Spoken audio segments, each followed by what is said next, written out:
कुछ सफ़र पहले से तय नहीं होते, बस अचानक से शुरू हो जाते हैं। नेपाल की इस रोड ट्रिप का प्लान भी कुछ ऐसा ही था। टिकट्स नहीं मिले तो सोचा क्यों ना सड़क के रास्ते ही हम लोग निकल पड़े, और यहीं से शुरू होता है यादगार सफ़र, परिवार, मस्ती, नए नज़ारे और ढेर सारी यादों के साथ। तो सबसे पहले हम लोग ब्रेकफास्ट वगैरह करते करते वीरगंज पहुँचे, जो हमारा बॉर्डर था, नेपाल और इंडिया का बॉर्डर पड़ता है हमारा। यहाँ पर हम लोगों को भंसार कटाना पड़ता है और सारे पेपर वर्क्स कराने पड़ते हैं। सभी लोगों का आधार कार्ड वगैरह लगता है, और अगर आप अपनी गाड़ी से जा रहे हैं तो उसका परमिट भी बनवाना पड़ता है। तो इस सब करते करते हम लोग को 1 से 1.5 घंटे लग गए, और यहाँ पर हमारे से एक बड़ी गलती हो गई, क्योंकि हम लोगों ने नेपाली सिम नहीं लिया था। आप जाएँ तो सबसे पहले एक सिम ज़रूर लें।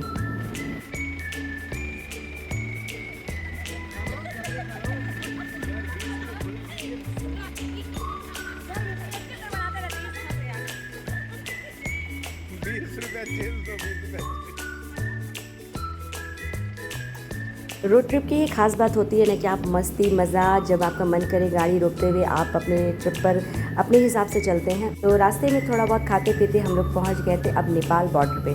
तो मैंने पहले ही बताया था कि यहाँ पर हम लोगों को सारा परमिट और कितने दिन आपको रुकना है, कहाँ कहाँ जाना है, ये सारा कुछ आपको बॉर्डर पर ही बताकर सारा परमिट बनवाना पड़ता है। आदमी का पास बनवाना पड़ता है, पर पर्सन पास बनवाना पड़ता है। तो यहाँ पर आपके 4 से 5 हज़ार रुपये हमारे तो खर्च हुए थे, हम 5 आदमी में। और ये बॉर्डर का नज़ारा बहुत ही खूबसूरत था। तो यहाँ भी लगभग उतनी ही गर्मी थी वीरगंज में जितने की हमारी पटना में पड़ती है। लमसम वही था। तो दोपहर में बहुत गर्मी थी। उसके बाद तो पेपर वर्क्स करके हम लोग फिर बहुत टाइम हो चुका था, दोपहर का खाना स्विप हो चुका था। तो यहाँ पर हम लोग शाम को हम लोग सबको भूख लग गई थी, तो हम लोग एक जगह रुककर, ये नेपाल में ही वीरगंज के पास ही बॉर्डर पे हम लोगों ने रुककर खाना खाया। और यहाँ का नज़ारा भी बहुत अच्छा था। और सब जगह यहाँ नेपाली रुपए के साथ इंडियन रुपए चल जाते हैं, आपको ऐसे एक्सचेंज कराने की ज़रूरत नहीं पड़ती है। बॉर्डर पर या फिर पोखरा में या फिर काठमांडू में आपको एक्सचेंज कराने की पड़ती है छोटे छोटे दुकानदारों के पास। उनके पास नहीं होते हैं इंडियन नोट, और वो एक्सचेंज करके भी नहीं देते हैं। यहाँ से हम लोग निकल पड़े थे अपने डेस्टिनेशन की तरफ था, जो काठमांडू। और नहीं पता था कि आगे बहुत बड़ी प्रॉब्लम होने वाली है। सिम नहीं लेने की वजह से हम लोगों को लगा कि हम लोग काठमांडू पहुँच जाएंगे।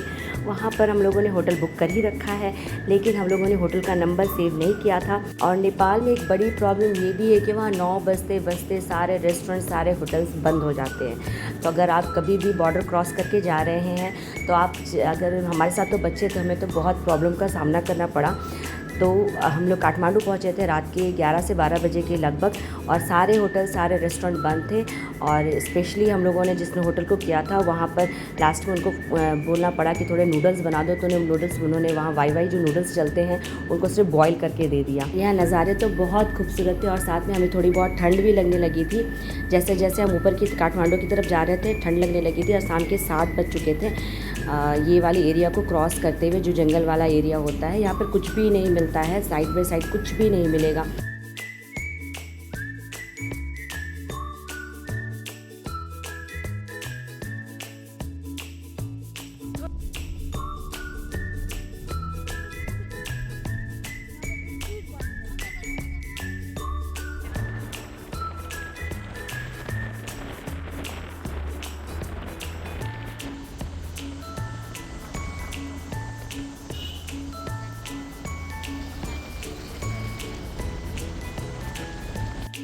अब जैसे ही अंधेरा हो गया था, हमने एक और चीज़ नोटिस की कि यहाँ पर आपको स्ट्रीट लाइट कहीं भी नहीं दिखेगी।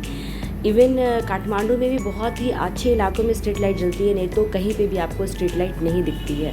तो दूर से खाली घरों की टिमटिमाती रोशनी थी, और आपका गाड़ी का लाइट था। और जैसे गाड़ी भी आती है तो आपको स्ट्रीट लाइट नहीं है, बहुत प्रॉब्लम का रात में सामना करना पड़ सकता है। और हम लोग बहुत धीरे धीरे जा रहे थे, क्योंकि बच्चे थे हमारे साथ। फिर हमने एक जगह रुक कर चाय पीना चाहा, पर वहाँ दूध भी अवेलेबल नहीं था, क्योंकि बहुत रात हो चुकी थी, 8 बजे थे।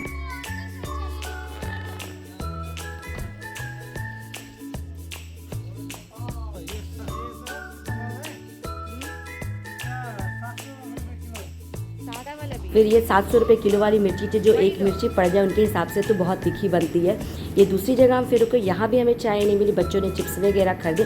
फिर हम आगे निकले, थर्ड डेस्टिनेशन पे हमें चाय मिली, और वहाँ पर वाईफाई भी मिला, जिसमें हमने होटल में बात की।